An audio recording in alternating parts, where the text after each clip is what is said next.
Frankie lived with you separately from these guys for a long time, right? And from, if memory serves, you didn't have a lot of structure and boundaries with Frankie. He pretty much got to do whatever he wanted to do. So now he comes into an environment where all the rules are changing, but he's had how many years of being able to do it his way?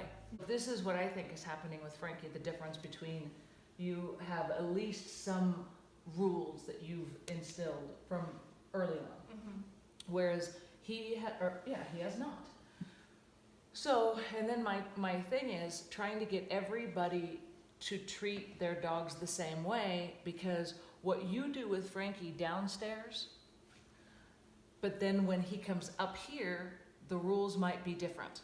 And it's gonna be really hard for him to understand, why are the rules different downstairs than when I come upstairs, right? So if there's times when they're supposed to be commingling, but how you interact with Frankie downstairs is sort of setting him up for failure once he comes upstairs by getting into people's personal space because you allow him into yours. Do you see how that can throw off what they're doing up here? Sure. So the first thing I want to know or make sure is that everybody is doing exactly the same thing, so that it doesn't matter what level these dogs are on or who's taking care of them, the rules are the rules are the rules. I asked you a question last night on the phone,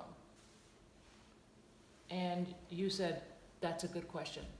And I wanted to ask these guys because they weren't privy to that question. It was,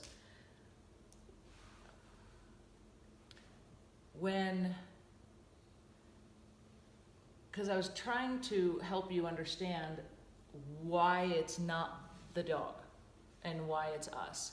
And I said, don't you guys find it interesting that their issues have never occurred in the absence of a human being?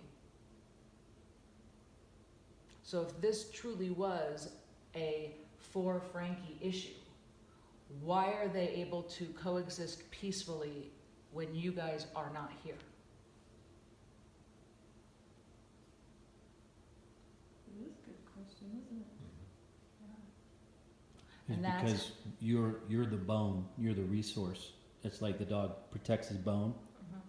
You guys are the chew toy. You're the tennis ball.